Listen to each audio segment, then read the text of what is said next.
enviar. Ahí está. Bien. Entonces mi idea era poder hacer una reunión corta hoy, porque ahora les voy a preguntar igual, ¿no? Pero calculo que no habrán llegado a leer todo el texto, me imagino, ahora me dirán ustedes. Entonces podemos resolver algunas dudas si es que las hay, hacer algún avance sobre el texto y dejar lo que queda de semana para seguir leyéndolo mejor y eso. Y la semana que viene, en todo caso, si hay más dudas o cosas que quieran resolver en una clase, podemos hacer otra clase más. ¿Les parece que hagamos así?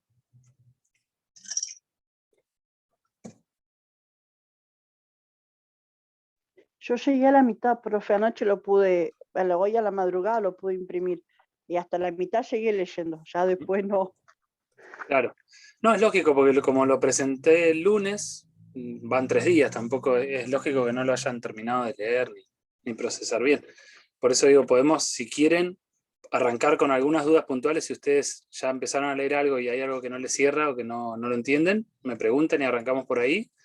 Y si no, hago una charla cortita sobre de qué va el texto, un poquito, y lo dejamos para el jueves que viene seguir comentándolo o charlando sobre las dudas que surjan. Ustedes díganme, ¿qué les parece mejor?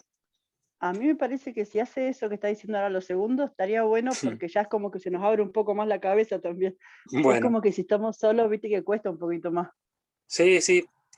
Por eso está bueno, bueno, no sé qué opina el resto, si quieren, pueden hablar tranquilamente. Sí, para mí también estaría bueno que haga un resumen. Yo también voy por la mitad de texto, todavía no lo termino. Sí, profe, para mí también. Yo también voy en la mitad del texto y todavía no termino de leer. Sería bueno que hablemos de eso. Bueno. Bueno, estamos ahí, de acuerdo entonces. No, les decía también que por eso el trabajo con las guías es por ahí, nos ayuda un poco a leerlo, a este texto y a los que siguen también, obviamente. Porque a veces pasa eso que comentaban algunos de ustedes recién, ¿no? Que empezás a leerlo y no sabes bien para dónde va el texto, y más si todavía no lo terminaron de leer, cuesta darse cuenta a veces cuáles son las ideas más importantes. En este texto eso pasa mucho aparte porque tiene las características de ser parte de un libro, bachillerato, o sea, para estudiantes de formación docente, como el caso de ustedes. En este caso tiene otro nombre más extraño porque es de México, y bueno, allá se llaman así los institutos, ¿no? Bachilleratos. Pero tiene un formato de manual, básicamente, como un manual con guía de actividades y resúmenes que eran lo que va explicando el texto. Formato. También van a ver que cada vez que avanza un tramo, van a ver que hay hasta actividades para hacer. Esas actividades ustedes las hacen si quieren o no. No son parte del texto en sí, sino que son actividades como ya les digo, como el texto tiene el formato de ser una especie de manual para estudiantes,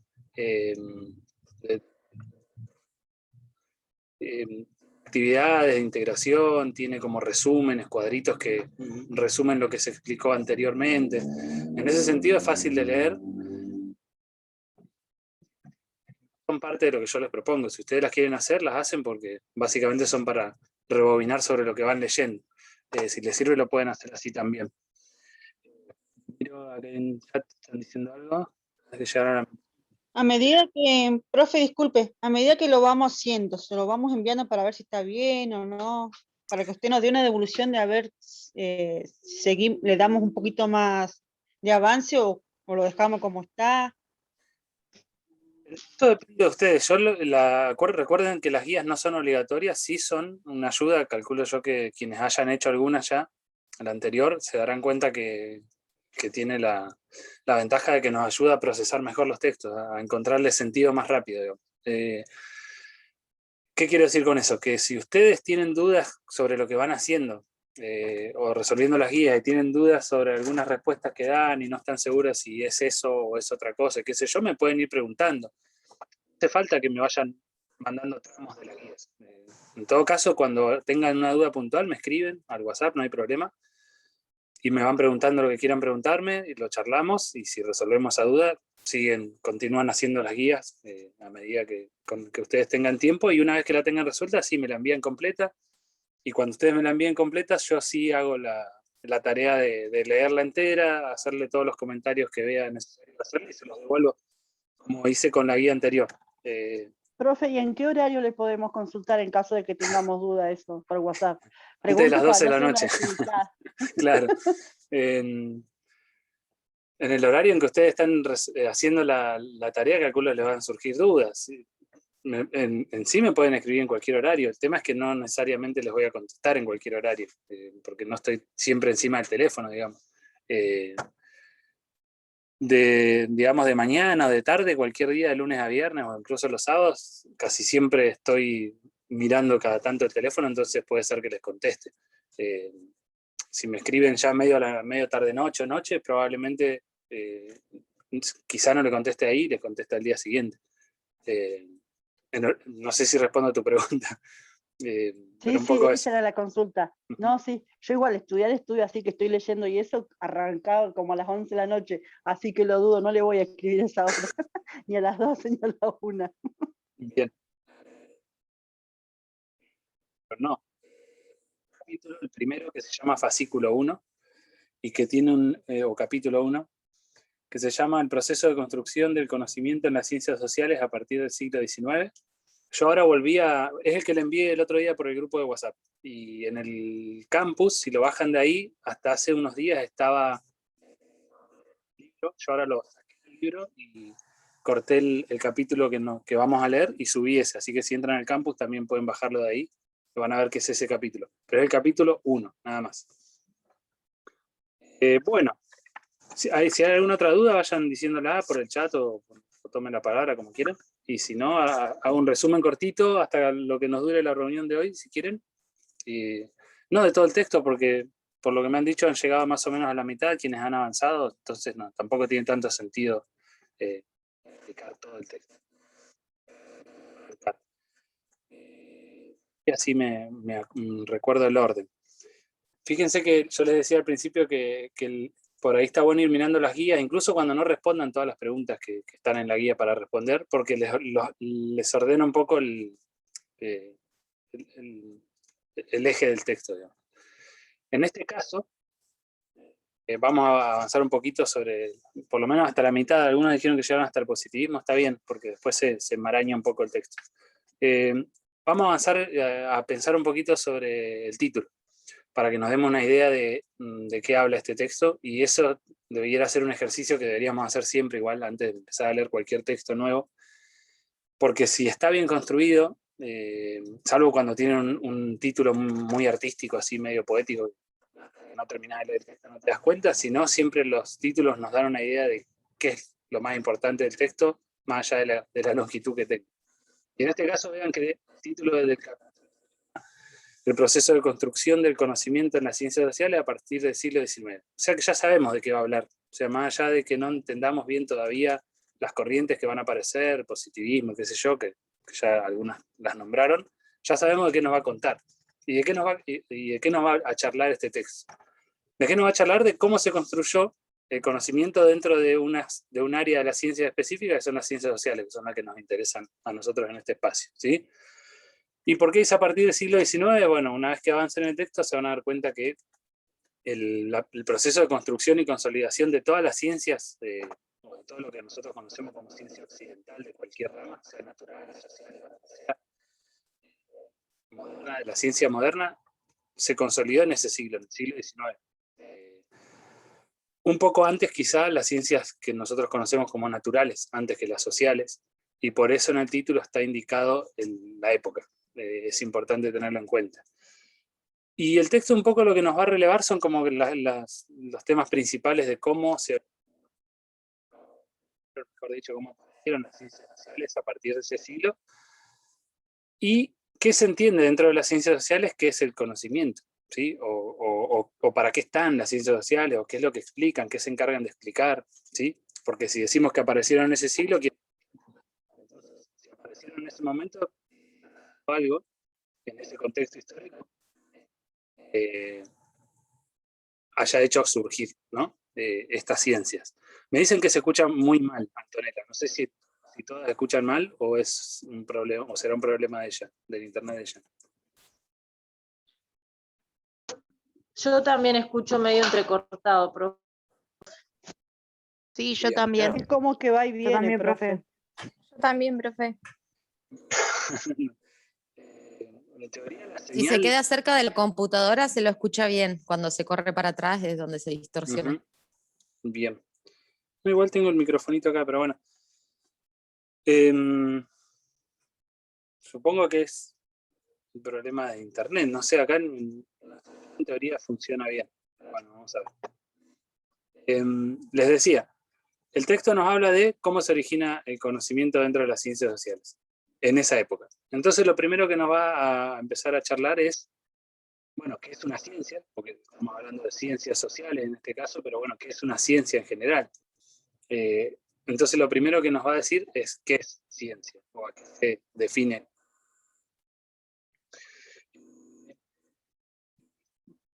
Muy didáctico o muy claro en el sentido de que cada vez que introduce un concepto lo define, incluso hasta estar dentro de diversas cosas importantes, como en este caso la definición de ciencia, ¿sí? Da una definición de ciencia cortita y lo que plantea es que dentro de las ciencias sociales van a aparecer como dos grandes formas de explicar cuál es el sentido de las ciencias sociales, porque no siempre van a estar de acuerdo, digamos, en cuándo estamos haciendo ciencia social y cuándo no. Estas grandes tradiciones científicas, como se le podría llamar. ¿Qué más nos dice este texto al principio, apenas arranca? Bueno, que surge en el siglo XIX, decíamos. ¿Qué sucede en el siglo XIX? Yo calculo que ustedes habrán visto, quizá en enfoque histórico o en algún otro espacio de primero, un poco lo que ocurre en el siglo XIX, porque es el contexto histórico donde surgen la mayoría de las ciencias, no solamente las sociales.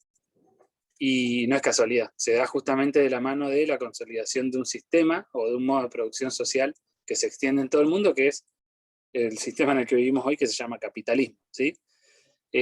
Siglo XIX es la consolidación de la famosa revolución industrial en Europa, sobre todo en Inglaterra y en algunos otros países de Europa Occidental, también un poquito después en Estados Unidos,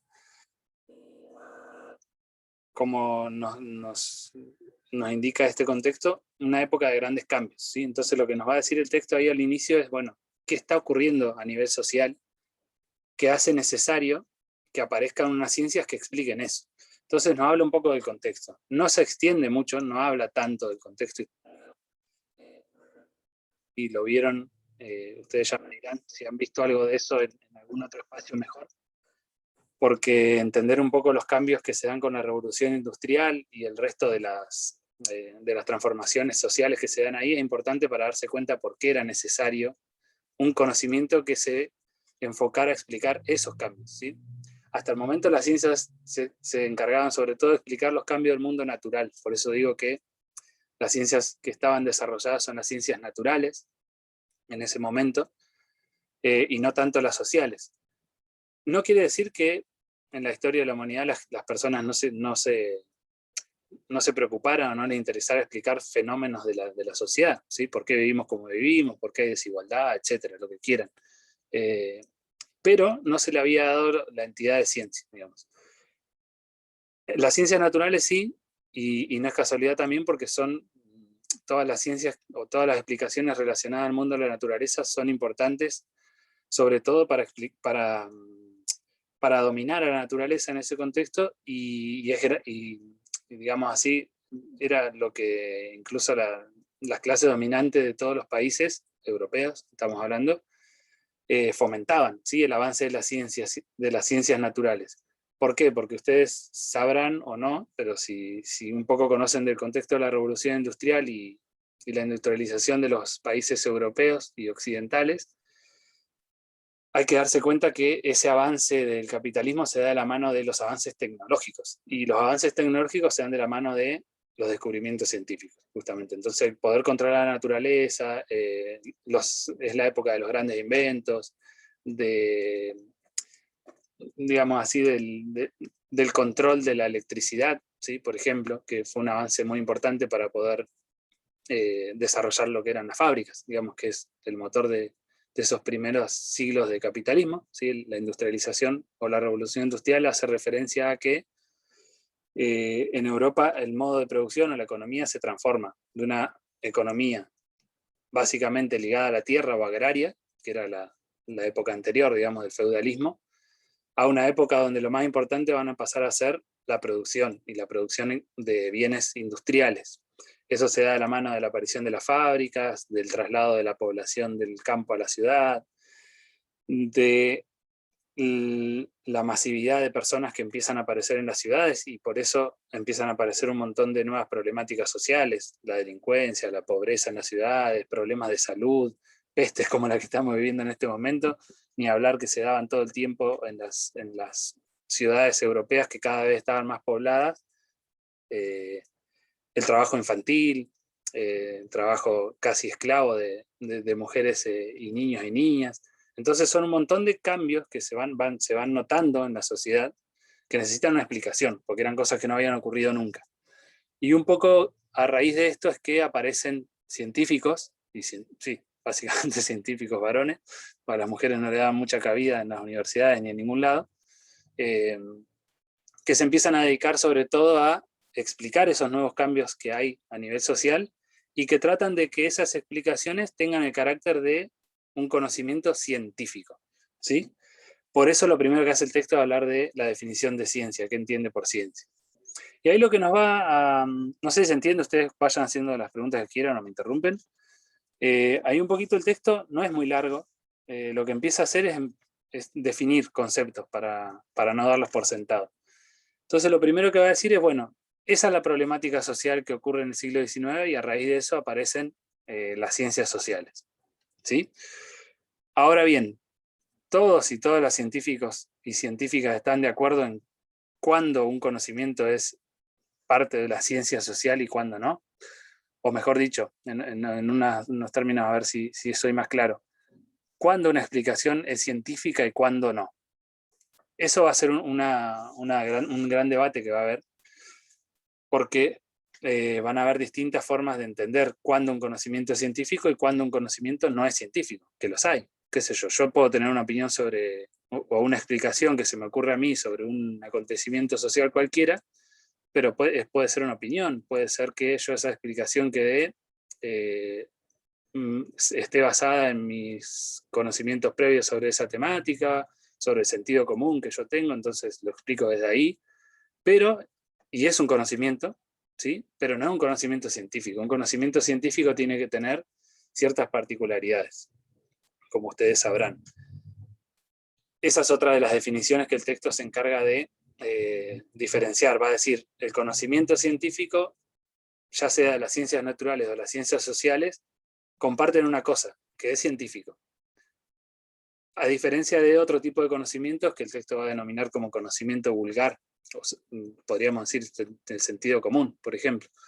¿Qué es eso que une a conocimiento para decir, bueno, ya sea que mis explicaciones sean sobre las ciencias sociales o sobre las ciencias naturales, o sobre el campo de estudio que sea, lo que yo digo es científico o lo que yo digo no es científico? ¿Cuándo puedo darme cuenta de si es de un tipo de conocimiento científico o no? Entonces el texto lo que trata de hacer es diferenciar cuándo un conocimiento es científico y cuándo no. ¿Cuándo es científico? Cuando tiene una teoría, cuando tiene conceptos que le estructuran ese conocimiento y que sirven para interpretar lo que se quiere estudiar. Y otra cosa muy importante, cuando se tiene un método, ¿sí? No sé si lo habrán visto eso o no en otros espacios antes, pero cualquier ciencia lo que necesita es un método para estudiar lo que quiera estudiar. Es el famoso método hipotético deductivo que solemos conocer, ¿no? Que nos hacían estudiar en la materia de biología, por ejemplo, en secundario, ¿no? Hago una hipótesis, trato de verificarla, hago experimentos para comprobar si la hipótesis que yo tenía era correcta o no, y después lo verifico. Si es correcta, porque el experimento me dio bien, puedo hacer una especie de ley o enunciado, es decir, puedo dar una explicación que me permita decir, bueno, yo di una explicación y expliqué tal fenómeno, por ejemplo, por qué llueve, qué sé yo, o por qué el agua a tanta temperatura y a tal presión hierve y se transforma de líquida a gaseosa, y lo puedo experimentar, puedo tener mi hipótesis, y una vez que la experimenté y la comprobé, puedo decir bueno, cada vez que el agua está a tantos grados, a tal presión, sobre tal nivel del mar, etcétera, hierve, se transforma de líquida a gaseosa. Eso no me lo puede refutar nadie, porque yo utilicé un método, mi método sirvió para comprobar que lo que yo digo es cierto y punto. Entonces ese conocimiento es científico, por ejemplo. Ahora, si yo doy una explicación cualquiera, porque lo que se me ocurra decir, y no tengo un método para estudiar, las ideas que yo utilizo para llegar a esa explicación no son elaboradas, sino que vienen de lo que se me ocurre a mí, o de sentido común, o de lo que sea, bueno, puede ser una explicación, y capaz que incluso hasta le pegue, y la explicación sea medianamente cierta. Pero no usé los pasos, ni un método científico, ni tenía unas ideas elaboradas sobre el tema, ni nada. Entonces, son conocimientos que el texto va a denominar vulgar, ¿sí? Esa es la gran diferencia entre un conocimiento científico y un conocimiento que no lo es. ¿Me podría explicar también lo de conocimiento? Bien. Lo que estaba haciendo es un poco algo que dice más adelante el texto, pero ¿qué es eso? Diferenciar los dos tipos de conocimiento. Hay dos tipos de conocimiento, el vulgar o el científico. Eso nos va a decir el texto. Y después lo que trata de hacer es, bueno, metiéndonos ya en las ciencias sociales, que es de lo que se ocupa concretamente este texto, lo que nos viene a decir es, bueno, ¿estamos de acuerdo en que un conocimiento para ser científico tiene que tener una teoría y tiene que tener un método? ¿Y un objeto de estudio, o sea, algo que nos interesa estudiar en cada ciencia? Sí, esas son las tres cosas que tiene que tener cualquier área que se trate de denominar científica, ¿sí? Una teoría, o sea, un cuerpo de teorías y conceptos que nos sirvan para interpretar, un método y un objeto de estudio, es decir, lo que a mí me interesa estudiar dentro de la ciencia. Por ejemplo, vamos a hacerlo en resumidas cuentas. Las que se denominan ciencias sociales ya se sabe que a grandes rasgos comparten un objeto de estudio que es la sociedad, por eso se llaman ciencias sociales. Ahora, después dentro de las ciencias sociales hay un montón de ciencias adentro que tienen objetos de estudio más específicos.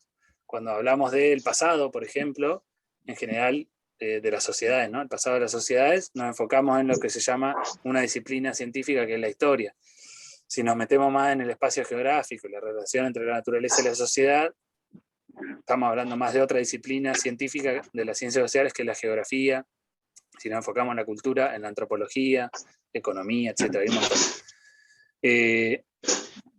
Las ciencias naturales, por otro lado, tienen un objeto de estudio común que es a grandes rasgos la naturaleza, pero después se dividen. Está la química, está la biología, está la física, etcétera, etcétera, ¿sí? Ahora, dentro de las ciencias sociales, vamos a responder la pregunta de Antonella. ¿Cuál es la primera discusión grande que se da en el texto? Y en esa época, en el siglo XIX, cuando estas ciencias están naciendo. No van a estar de acuerdo todos los científicos que estudian la sociedad en cuándo el conocimiento que producen es científico y cuándo no. ¿Y eso por qué? Porque no van a estar de acuerdo en el método que usan, ¿sí? Sobre todo en el método, no tanto en la teoría, sobre todo en el método que usan para llegar a sus explicaciones. Ahí está la diferencia de las grandes tradiciones. Van a encontrar que el texto habla de dos, o mejor dicho, de tres tradiciones. Habla de una tradición de conocimiento que va a llamar galileana, ahora vamos a explicar qué es eso, una tradición de conocimiento aristotélica y una tradición de conocimiento a priori, que es la que me está preguntando Antonella en el chat. Ahora vamos a tratar de discernir esas tres. Yo les dije aristotélica y les dije galileana.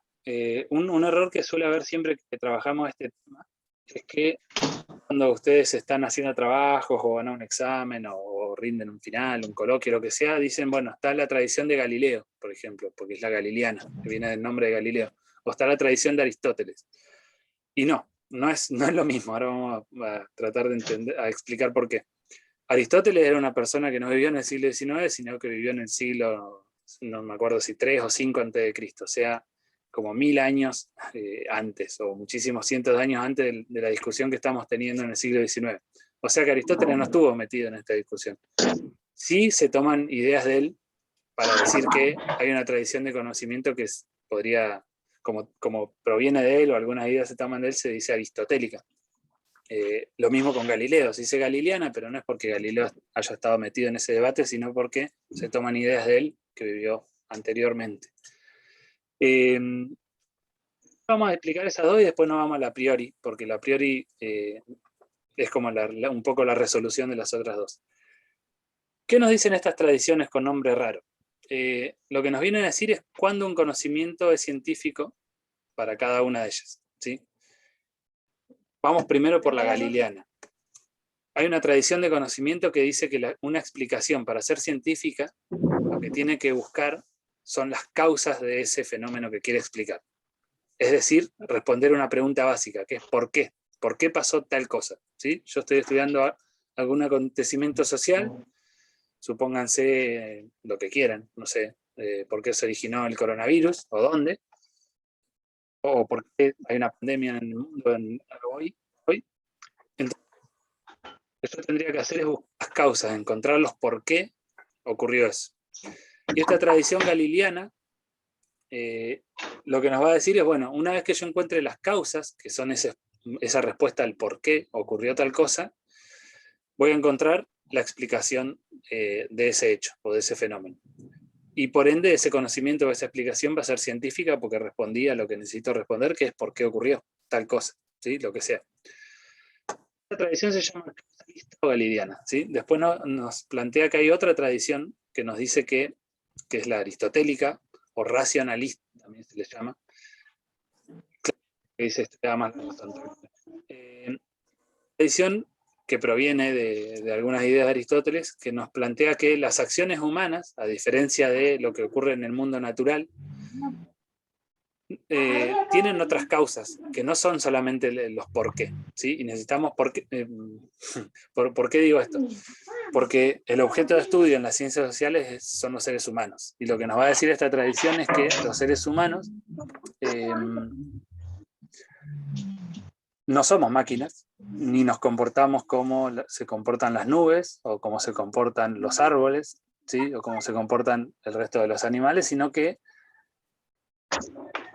nos comportamos de forma distinta cada vez que queremos alcanzar fines distintos, ¿sí? Cada persona es un mundo, cada persona o en cada ser intervienen otros factores que no solamente son causas, sino los fines. Es decir, ¿para qué hacemos lo que hacemos? ¿Qué queremos conseguir cuando actuamos de una forma o de otra? ¿Qué quiero decir con eso? ¿O qué quiere decir esta tradición, mejor dicho? Que nos dice que la tradición aristotélica o racionalista nos plantea que el conocimiento científico dentro de las ciencias sociales tiene que responder no solamente el por qué, o sea, no le alcanza con buscar las causas de un hecho, sino que también tiene que encontrar el para qué, el responder el para qué. ¿Qué significa eso? Encontrar las razones de por qué las personas actúan de una forma o de otra, ¿sí? Y eso es importante tener en cuenta porque lo que nos va a plantear esta tradición es que, lo que nos quiere decir, mejor dicho, es que los seres humanos no actuamos siempre igual, ni nos comportamos siempre igual todo el tiempo a través de la historia, sino que nuestras acciones y básicamente nuestras acciones y nuestros comportamientos van variando según lo que querramos hacer, lo que querramos conseguir, según el contexto en el que nos estamos moviendo. Entonces, ante un hecho nosotros podemos reaccionar de una forma hoy, pero mañana ante el mismo hecho podemos reaccionar de otra forma, porque hay un montón de variables ahí que intervienen, que hay que comprender. Entonces esta tradición nos dice, no alcanza, ¿sí?, con encontrar las causas de un hecho, sino que hay que encontrar también las razones, ¿sí? Por eso se llama racionalista, de la razón. Las razones por las cuales las personas actúan de una forma o de otra. Eran como dos tradiciones antagónicas, nos plantea el texto, y ahí aparece la tercera tradición, que es la que estaban preguntando en el chat, el apriorismo, que proviene de Kant, de un teórico que se llama Kant. Y un poco lo que viene a decir él es que el conocimiento también puede ser a priori. Lo que nos plantea es que, y por eso viene a ser como una resolución de las otras dos tradiciones, viene a plantear que para conocer cualquier cosa, o sea, para producir conocimiento sobre cualquier cosa de la sociedad, siempre son importantes las causas, como también siempre son importantes las razones, las dos cosas. Y lo que nos viene a plantear un poco es que si bien ¿por qué dice que son las dos cosas importantes? Porque todas las explicaciones que nosotros querramos dar, tanto de lo que ocurre, como de encontrar las razones por las que las personas actúan de una forma o de otra, etc., todo eso siempre proviene de lo que va ocurriendo, o sea, de la realidad concreta, ¿sí? No nos va a alcanzar el tiempo en esta reunión, ahora voy a tener que hacer otra, si no, no se va a terminar de entender. Pero lo que nos plantea Kant, o esta tradición del apriorismo, es que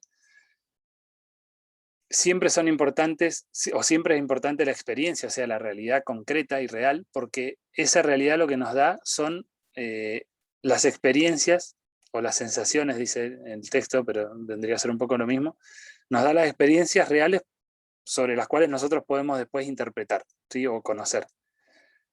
Pero que cualquier cosa que ocurra en la realidad sería incomprensible si no ponemos, si no ponemos en funcionamiento la mente o la razón. Por eso él va a decir que, sobre todo, si bien la experiencia o la realidad concreta es importante, lo más importante termina siendo la razón, en el sentido de que es lo que ordena o le da sentido a la realidad.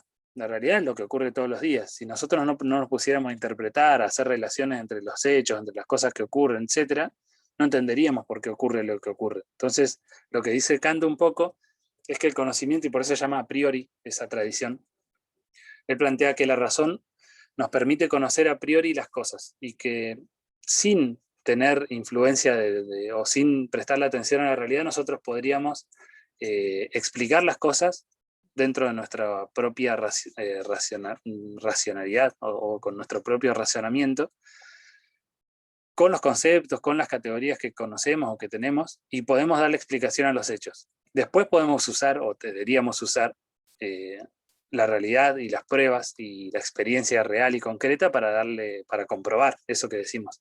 Pero él plantea que a priori, por eso se llama a priori, de antemano, podría ser un sinónimo, los seres humanos tenemos la facultad de conocer, porque dentro de nuestra propia racionalidad podemos interpretar cosas, hacer relaciones entre los hechos que ocurren y explicarlos.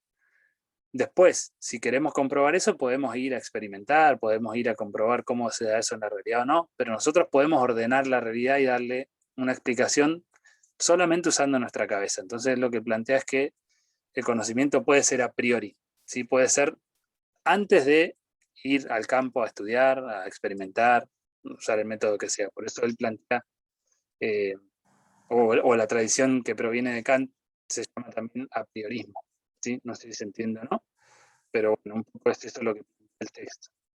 Déjenme ver otra cosa, y si quieren, armamos otra reunión, me hacen alguna que otra pregunta o avanzo un poquito más. Minutos y medio más o menos.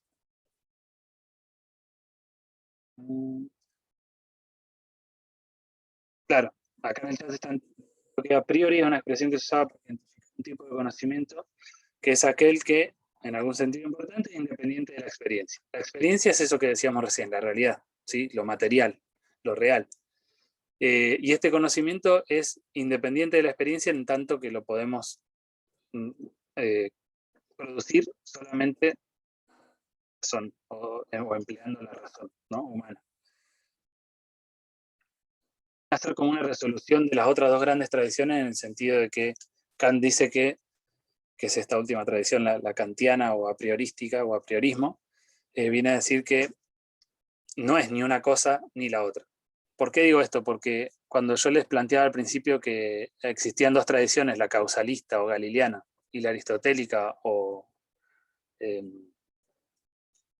se me fue el nombre, o racionalista, estas dos tradiciones eran como muy antagónicas. La causalista o galileana decía que todo lo que importa es la experiencia, o sea, la realidad concreta, porque de ahí nosotros sacamos pruebas para explicar las causas de un hecho y listo. Y que no importaba la razón. La galileana va a decir lo contrario, o la racionalista, ¿no? Va a decir lo contrario. Todo lo que importa es la razón, la experiencia no importa, porque si no existe la razón, nosotros no podemos comprender nada. Y lo que viene a decir Kant, que es este apriorismo, el método apriorístico, es un poco conciliar esas dos grandes tradiciones anteriores. Dice, si bien le da preponderancia a la razón, dice, las dos cosas son importantes y tienen que estar sí o sí. ¿Por qué? Porque sin la experiencia no tendríamos de dónde sacar cosas para interpretar. Ahora bien, toda esa realidad, toda esa experiencia que va ocurriendo en la realidad social, sería en el caso de las ciencias sociales, sin la razón que las interprete, no podría entenderse. Entonces termina diciendo que, si bien las dos son necesarias, la razón humana es la que termina de dar orden, o termina de darle esa entidad de explicación científica a los hechos. Se nos va a cortar. ¿Arma una más antes de que se corte? Y no sé si lo usamos toda, pero podemos usar 15, 20 minutos más. ¿Les parece? Bueno, profe. Vale. Sí, profe, me parece. Hacemos una más entonces. Sí. Profe, estoy bien.